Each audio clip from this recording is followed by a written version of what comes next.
ಸೂಳೆಯ ಮಗನುಟ್ಟಿ ಆಳುವನು ಮುನಿಪುರವ, ಯುದ್ಧವಿಲ್ಲದ ಮಡಿಯೇ ಪುರವಲ್ಲ ಕೂಳಾದೀತು. ನಮಸ್ಕಾರ ವೀಕ್ಷಕರೇ, ಹಾಸನದ ಕೋಡಿ ಮಠದ ಕೋಡಿ ಶ್ರೀಗಳು ಮತ್ತೊಮ್ಮೆ ಭಯಾನಕ ಭವಿಷ್ಯವನ್ನ ನುಡಿದಿದ್ದಾರೆ. ಕೇವಲ ಒಂದು ತಿಂಗಳ ಹಿಂದೆ ನುಡಿದಿದ್ದ 4ಕ್ಕೆ 4 ಭವಿಷ್ಯವು ನಿಜವಾದ ಬೆನ್ನಲ್ಲೇ ಮತ್ತೊಮ್ಮೆ ಹಲವು ವಿಚಾರಗಳ ಬಗ್ಗೆ ಸ್ಫೋಟಕ ಭವಿಷ್ಯವನ್ನ ನುಡಿದಿದ್ದಾರೆ. ರಾಜ್ಯದಲ್ಲಿ ಅಚ್ಚರಿಯ ಭವಿಷ್ಯ ನುಡಿಯೋದಕ್ಕೆ ಖ್ಯಾತಿ ಗಳಿಸಿರುವ ಶ್ರೀಗಳು ಇದೀಗ ರಾಜಕೀಯ ಬದಲಾವಣೆಗಳ ಬಗ್ಗೆ ಭವಿಷ್ಯ ನುಡಿದಿದ್ದಾರೆ. ರಾಜ್ಯಕ್ಕೆ, ದೇಶಕ್ಕೆ ಮತ್ತು ವಿಶ್ವಕ್ಕೆ ಮುಂದಿನ ದಿನಗಳಲ್ಲಿ ದೊಡ್ಡ ಅಪಾಯ ಎದುರಾಗುವ ಬಗ್ಗೆ ಮುನ್ಸೂಚನೆಯನ್ನು ಕೊಟ್ಟಿದ್ದಾರೆ.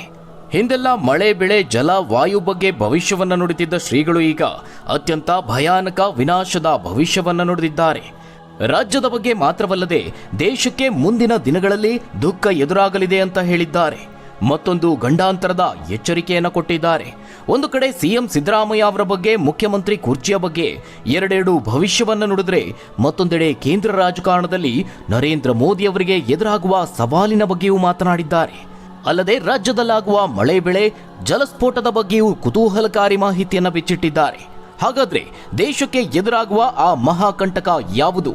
ಇಡೀ ಭಾರತೀಯರು ದುಃಖಿಸುವ ಆ ಒಂದು ಭಯಾನಕ ಭವಿಷ್ಯ ಯಾವುದು? ಕೋಡಿ ಶ್ರೀಗಳು ಕೊಟ್ಟಂತಹ ಜಲಸ್ಫೋಟದ ಎಚ್ಚರಿಕೆ ಏನು? ಸಿದ್ದರಾಮಯ್ಯ ಅವರ ಬಗ್ಗೆ, ರಾಜ್ಯ ರಾಜಕೀಯದ ಬಗ್ಗೆ, ಮುಖ್ಯಮಂತ್ರಿ ಗಾದಿಯ ಬಗ್ಗೆ ಕೋಡಿ ಶ್ರೀಗಳು ಹೇಳಿದ್ದೇನು? ಅವರ ಮಾರ್ಮಿಕ ಮಾತಿನ ಅರ್ಥವೇನು? ಆ ಎಲ್ಲದರ ಬಗ್ಗೆ ವರದಿಯನ್ನ ನೋಡೋಣ. ವೀಕ್ಷಕರೇ, ಕೋಡಿ ಶ್ರೀಗಳ ಭವಿಷ್ಯ ಅಂದ್ರೆ ಒಂದು ಕ್ಷಣ ಎಲ್ಲರೂ ಬೆಚ್ಚಿ ಬೀಳ್ತಾರೆ. ಯಾಕಂದ್ರೆ ಅವರು ನುಡಿಯುವಂತಹ ಭವಿಷ್ಯಗಳು ಅಷ್ಟೊಂದು ಆಘಾತಕಾರಿಯಾಗಿರುತ್ತೆ. ಭವಿಷ್ಯದ ಬಗ್ಗೆ ಚಿಂತೆಗೀಡು ಮಾಡುತ್ತೆ. ದೇಶಕ್ಕೆ ಅದೇನು ಕಂಟಕ ಎದುರಾಗುತ್ತೋ ಅನ್ನುವ, ಮುಂದೇನಾಗುತ್ತೆ ಅನ್ನುವ ಆತಂಕವನ್ನು ಮೂಡಿಸುತ್ತೆ. ಅದೇ ರೀತಿ ಈ ಬಾರಿಯೂ ಕೂಡ ಮತ್ತೊಂದು ಆಘಾತಕಾರಿ ಭವಿಷ್ಯವನ್ನು ನುಡಿದಿದ್ದಾರೆ. ಹಾಸನದ ಅರಸೀಕೆರೆಯ ಹಾರನಹಳ್ಳಿಯ ಕೋಡಿ ಮಠದ ಶ್ರೀ ಶಿವಾನಂದ ಶಿವಯೋಗಿ ರಾಜೇಂದ್ರ ಸ್ವಾಮೀಜಿಯವರು ರಾಜಕೀಯ ಭವಿಷ್ಯಗಳಿಗೆ ಹೆಸರುವಾಸಿಯಾಗಿದ್ದಾರೆ. ಸುನಾಮಿ, ಮೇಘಸ್ಫೋಟ, ಅಗ್ನಿಕಂಟಕ ಈ ರೀತಿಯಾಗಿ ಬೇರೆ ಬೇರೆ ರೀತಿಯ ಪ್ರಕೃತಿ ವಿಕೋಪದಂತಹ ಭಯಾನಕ ಭವಿಷ್ಯ ನುಡಿಯೋದ್ರಲ್ಲಿ ಕೋಡಿ ಶ್ರೀಗಳು ನಿಸ್ಸೀಮರು. ಮಠದಿಂದ ಭವಿಷ್ಯವಾಣಿ ಹೊರಬಿದ್ದಿದೆ ಅಂದ್ರೆ ಅದು ನಿಜವಾಗುತ್ತೆ ಅನ್ನುವ ಮಾತಿದೆ. ಇದೇ ಕಾರಣಕ್ಕೆ ಕೋಡಿ ಮಠಕ್ಕೆ, ಕೋಡಿ ಶ್ರೀಗಳಿಗೆ ಅಪಾರವಾದ ಭಕ್ತವೃಂದ ಇದೆ. ರಾಜ್ಯ ಮಾತ್ರವಲ್ಲದೆ ದೇಶ ವಿದೇಶಗಳವರೆಗೆ ಕೋಡಿ ಮಠದ ಅನುಯಾಯಿಗಳಿದ್ದಾರೆ. ಜನಸಾಮಾನ್ಯರಿಂದ ಹಿಡಿದು ಸೆಲೆಬ್ರಿಟಿಗಳು, ಗಣ್ಯರು, ಹಲವು ರಾಜಕಾರಣಿಗಳು ಆಗಾಗ್ಗೆ ಮಠಕ್ಕೆ ಭೇಟಿ ನೀಡಿ ಗುರುಗಳ ಆಶೀರ್ವಾದವನ್ನು ಪಡೆದುಕೊಳ್ತಾರೆ. ನಿನ್ನೆಯಷ್ಟೇ ಕೇಂದ್ರ ಸಚಿವ ವಿ ಸೋಮಣ್ಣ ಅವರು ಭೇಟಿ ನೀಡಿದ್ದು ಅದಕ್ಕೊಂದು ಉದಾಹರಣೆಯಾಗಿದೆ. ಇದೇ ಕೋಡಿ ಮಠದ ಪೀಠಾಧಿಪತಿಗಳಾಗಿರುವ ಕೋಡಿ ಶ್ರೀಗಳು ಇದೀಗ ಭಾರಿ ದಿಗ್ಭ್ರಮೆ ಮೂಡಿಸುವ ಹಲವು ಭವಿಷ್ಯಗಳನ್ನು ನುಡಿದಿದ್ದಾರೆ. 23 ದಿನಗಳ ಹಿಂದೆ 4 ಭವಿಷ್ಯವನ್ನ ನುಡಿದಿದ್ದ ಅವರು ಈಗ ಮತ್ತೊಮ್ಮೆ ಒಂದೇ ಬಾರಿಗೆ ಸಾಲು ಸಾಲು ಭವಿಷ್ಯವನ್ನ ನುಡಿದಿದ್ದಾರೆ. ರಾಜ್ಯದಲ್ಲಿ ಸಂಕ್ರಾಂತಿ ಬಳಿಕ ರಾಜಕೀಯ ವಿಪ್ಲವದ ಲಕ್ಷಣ ಇದೆ. ನಿರೀಕ್ಷೆಗೂ ಮೀರಿದ ದುಃಖ ಭಾರತಕ್ಕೆ ಬರಲಿದೆ. ಮೇಘಸ್ಫೋಟ, ಯುದ್ಧ, ದೊಡ್ಡ ದೊಡ್ಡ ನಗರಗಳ ಮೇಲೆ ದಾಳಿ, ಅರಸನಾಲಯಕ್ಕೆ ಕಾರು ಮೋಡ ಕವಿಯಲಿದೆ ಅಂತ ಅರಸೀಕೆರೆ ಕೋಡಿ ಮಠ ಸಂಸ್ಥಾನದ ಡಾಕ್ಟರ್ ಶಿವಾನಂದ ಶಿವಯೋಗಿ ರಾಜೇಂದ್ರ ಸ್ವಾಮೀಜಿಗಳು ಹೇಳಿದ್ದಾರೆ. ಈ ಬಗ್ಗೆ ಮಾತನಾಡಿದ ಶ್ರೀಗಳು ಇದು ರಾಜ್ಯಕ್ಕೂ ಇದೆ, ದೇಶಕ್ಕೂ ಇದೆ ಅಂತ ಎಚ್ಚರಿಸಿದ್ದಾರೆ. ಹಿಂದೆ ಹೇಳಿದ್ದೆ 2-3 ಜನ ಪ್ರಧಾನಮಂತ್ರಿಗಳು ಕೊಲೆಯಾಗ್ತಾರೆ ಅಂತ. ಅದು ಕೂಡ ಆಗಲಿದೆ. ಯುದ್ಧ ನಿಲ್ಲೋದು ಸಂವತ್ಸರ ಪರದಲ್ಲಿ ಕಷ್ಟ. ದ್ವೇಷ, ಅಸೂಯೆ ಈ ಮಧ್ಯದಲ್ಲಿ ಒಂದಿಬ್ಬರು ಬಲಿಯಾಗ್ತಾರೆ ಅಂತ ಕೋಡಿ ಶ್ರೀಗಳು ಆಘಾತಕಾರಿ ಭವಿಷ್ಯವನ್ನ ನುಡಿದಿದ್ದಾರೆ. ಜನರ ಜೀವನ ಅಸ್ಥಿರವಾಗುತ್ತೆ, ಇನ್ನೂ ಜಾಸ್ತಿ ಆಗುತ್ತೆ. ಯಾವಾಗ ಮನೆಗೆ ಬರ್ತಾರೆ, ಹೋಗ್ತಾರೆ ಅಂತ ಹೇಳೋದೇ ಕಷ್ಟ. ಮುಂದಿನ ದಿನಗಳು ಭಯಾನಕವಾಗಲಿದೆ ಅಂತ ಮುನ್ಸೂಚನೆಯನ್ನ ಕೊಟ್ಟಿದ್ದಾರೆ. ಸಂಕ್ರಾಂತಿಯೊಳಗೆ ಮೇಘಸ್ಫೋಟ ಆಗುವ ಸಾಧ್ಯತೆ ಇದೆ. ಜನವರಿ ಒಳಗೆ ಒಂದು ದೊಡ್ಡ ಗಂಡಾಂತರ ಇದೆ. ಅಕಾಲದಲ್ಲಿ ಮಳೆ ಬಂದರೆ ಸಕಾಲದಲ್ಲಿ ತೊಂದರೆಯಾಗಲಿದೆ. ಈ ಬಾರಿ ಮಳೆ ಚೆನ್ನಾಗಿ ಆಗಲಿದೆ, ಜೊತೆಗೆ ಜಲಸ್ಫೋಟವೂ ಆಗಲಿದೆ. ಸಾಗರದಲ್ಲೊಂದು ಜಲಸ್ಫೋಟ ಆಗೇ ಆಗುತ್ತೆ ಅಂತ ಶ್ರೀಗಳು ಎಚ್ಚರಿಸಿದ್ದಾರೆ. ಇನ್ನು ರಾಜಕೀಯ ಕುರಿತಾಗಿ ಮಾತನಾಡಿದ ಶ್ರೀಗಳು ರಾಜ್ಯದಲ್ಲಿ ಮುಂದಿನ ಸಂಕ್ರಾಂತಿಯ ಬಳಿಕ ರಾಜಕೀಯದ ವಿಪ್ಲವದ ಲಕ್ಷಣಗಳು ಕಾಣಿಸ್ತಾ ಇದೆ ಅಂತ ಹೇಳಿದ್ದಾರೆ. ಈಗಾಗಲೇ ರಾಜ್ಯ ರಾಜಕೀಯದಲ್ಲಿ ಮುಖ್ಯಮಂತ್ರಿ ಬದಲಾವಣೆ, ಸರ್ಕಾರದ ಹಗರಣಗಳು, ಭ್ರಷ್ಟಾಚಾರ ಆರೋಪಗಳು ಭಾರೀ ಸದ್ದು ಮಾಡ್ತಾ ಇದೆ. ಮೂಡ ಹಗರಣ ಇಡೀ ಸಿದ್ದರಾಮಯ್ಯ ಅವರ ರಾಜಕೀಯ ಜೀವನದಲ್ಲಿ ಕಪ್ಪು ಚುಕ್ಕೆ ಆದರೆ, ಮತ್ತೊಂದು ಕಡೆ ಆರ್ಸಿಬಿ ಕಾಲ್ತುಳಿತ ಪ್ರಕರಣ ರಾಷ್ಟ್ರ ಮಟ್ಟದಲ್ಲಿ ಕಾಂಗ್ರೆಸ್ಗೆ ತೀವ್ರ ಮುಜುಗರವನ್ನ ತಂದಿಟ್ಟಿದೆ. ಇನ್ನು ಮುಖ್ಯಮಂತ್ರಿ ಕುರ್ಚಿಗಾಗಿಯಂತೂ ಬೀದಿಯಲ್ಲಿ ಜಗಳವಾಡ್ತಿದ್ದಾರೆ. ಸಿಕ್ಕ ಕಡೆ ಹೇಳಿಕೆ ಕೊಟ್ಟು ತಾನು ಮುಖ್ಯಮಂತ್ರಿ ಆಕಾಂಕ್ಷಿ ಅನ್ನೋದನ್ನ ಬಹಿರಂಗವಾಗಿ ವ್ಯಕ್ತಪಡಿಸಿದ್ದಾರೆ. ಹಲವು ಶಾಸಕರ ಬೆಂಬಲ ಇದ್ರೂ ಕೂಡ ಸರ್ಕಾರದಲ್ಲಿ ಅಸ್ಥಿರತೆ ಕಾಣ್ತಾ ಇದೆ. ಸ್ವಪಕ್ಷದವರೇ ಕಾಂಗ್ರೆಸ್ ಸರ್ಕಾರಕ್ಕೆ ಸವಾಲು ಹಾಕ್ತಿದ್ದಾರೆ.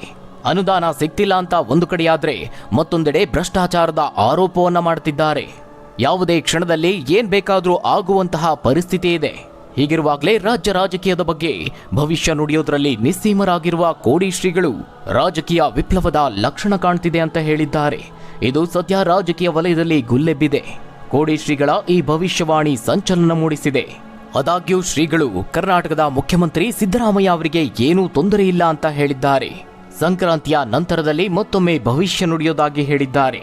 ಇನ್ನು ವೀಕ್ಷಕರೇ, ದೇಶಕ್ಕೆ ಗಂಡಾಂತರ ಕಾದಿದೆ ಅಂತ ಹೇಳಿರುವ ಶ್ರೀಗಳು ದೇಶಕ್ಕೂ ರಾಜ್ಯಕ್ಕೂ ಕಂಟಕ ಕಾದಿದೆ.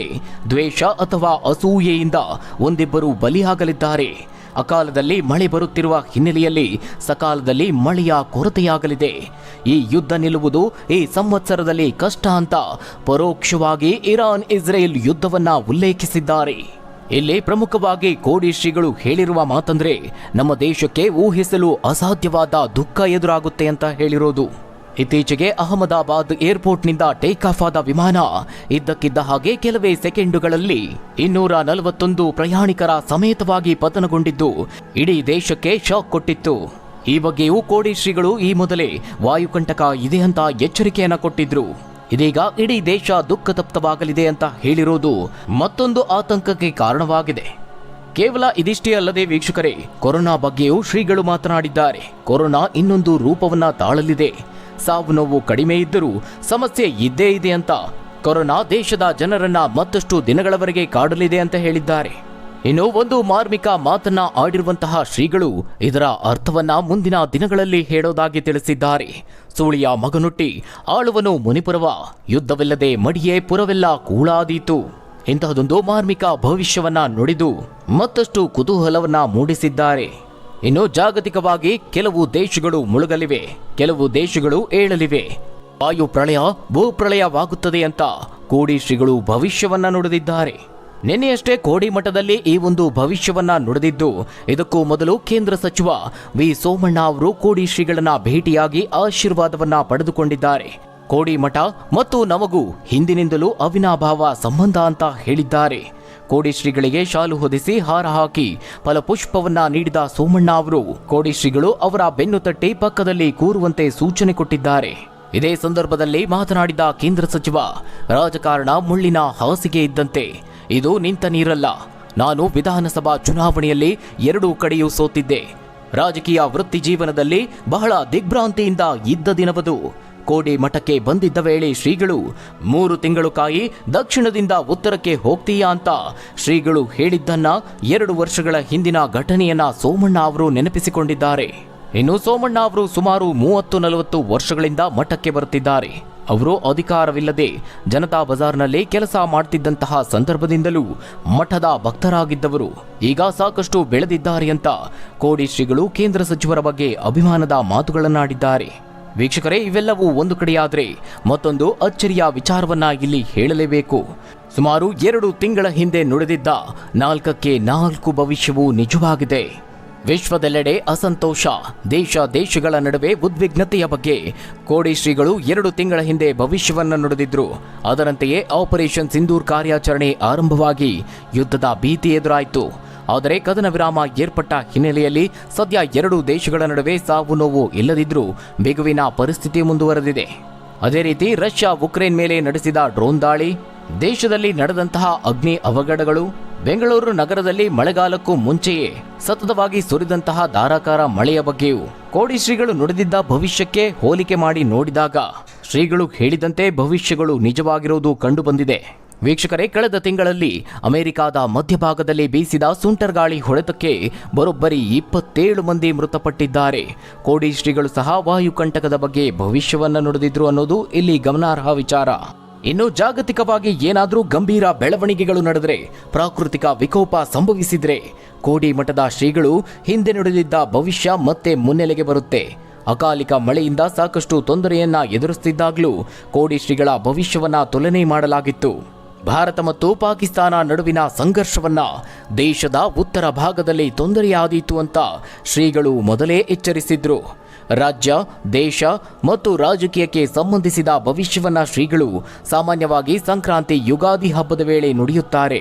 ಈ ವರ್ಷದ ಆರಂಭದಲ್ಲಿ ನುಡಿದಿದ್ದ ಭವಿಷ್ಯಗಳು ಈಗ ಸದ್ದು ಮಾಡ್ತಾ ಇದೆ. ಇನ್ನು ಕೊರೋನಾ ಬಗ್ಗೆ ನುಡಿದಂತಹ ಭವಿಷ್ಯವೂ ಕೂಡ ನಿಜವಾಗಿದೆ. ಸಾಂಕ್ರಾಮಿಕ ರೋಗವೊಂದು ಮುಂದಿನ 5 ವರ್ಷ ಕಾಡಲಿದೆ ಅಂತ ಇದೇ ಶ್ರೀಗಳು ಹೇಳಿದ್ರು. ಮೊದಲ ಬಾರಿಗೆ ಕೊರೋನಾ ಬಂದು 5 ವರ್ಷಗಳಾದರೂ ಕೂಡ ಇಡೀ ದೇಶವನ್ನ ಕೊರೋನಾ ಸಾಂಕ್ರಾಮಿಕ ಕಾಡ್ತಾ ಇದೆ. ಇನ್ನು ಕಳೆದ ಅಕ್ಟೋಬರ್ನಲ್ಲಿ ಜಾಗತಿಕ ಯುದ್ಧದ ಭೀತಿಯ ಬಗ್ಗೆ ಭವಿಷ್ಯವನ್ನ ನುಡಿದಿದ್ರು. ಜಾಗತಿಕವಾಗಿ ಯುದ್ಧದ ಭೀತಿ ಎದುರಾಗಲಿದೆ, ದೊಡ್ಡ ದೊಡ್ಡ ನಗರಗಳ ಮೇಲೆ ದಾಳಿ ನಡೆಯಲಿದೆ ಅಂತ ಹೇಳಿದ್ರು. ಅವರು ನುಡಿದ ಭವಿಷ್ಯವನ್ನ ಇಸ್ರೇಲ್ ಇರಾನ್ ನಡುವಿನ ಸಂಘರ್ಷಕ್ಕೆ ತಾಳೆ ಹಾಕಲಾಗ್ತಾ ಇದೆ.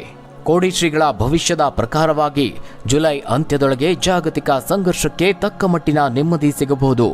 ಅಲ್ಲಿಯವರೆಗೆ ಪರಿಸ್ಥಿತಿ ಗಂಭೀರತೆಯಿಂದಲೇ ಸಾಗಲಿದೆ. ಜಗತ್ತಿಗೆ ಅಶಾಂತಿ ಎನ್ನುವ ಮಾತನ್ನ ಶ್ರೀಗಳು ಹೇಳಿದ್ದಾರೆ. ಇರಾನ್ ಇಸ್ರೇಲ್ 2 ದೇಶಗಳ ನಡುವಿನ ಸಂಘರ್ಷವಾದರೂ ಅದರ ಇಂಪ್ಯಾಕ್ಟ್ ಬೇರೆ ದೇಶಗಳ ಮೇಲೆ ಹರಡುವ ಸಾಧ್ಯತೆ ದಟ್ಟವಾಗಿದೆ. ಒಟ್ಟಾರೆಯಾಗಿ ಕೋಡಿ ಶ್ರೀಗಳು ನುಡಿದಿರುವ ಭವಿಷ್ಯ ಈಗ ಭಾರಿ ಸದ್ದು ಮಾಡ್ತಾ ಇದೆ, ಸಂಚಲನ ಮೂಡಿಸಿದೆ. ಹಾಗಾದರೆ ವೀಕ್ಷಕರೇ, ಈ ಒಂದು ಭವಿಷ್ಯವಾಣಿಯ ಬಗ್ಗೆ ನೀವೇನಂತೀರಾ? ನಿಮ್ಮ ಅನಿಸಿಕೆ, ಅಭಿಪ್ರಾಯವನ್ನ ಕಮೆಂಟ್ ಮೂಲಕವಾಗಿ ತಿಳಿಸಿ. ಧನ್ಯವಾದಗಳು ವೀಕ್ಷಕರೇ.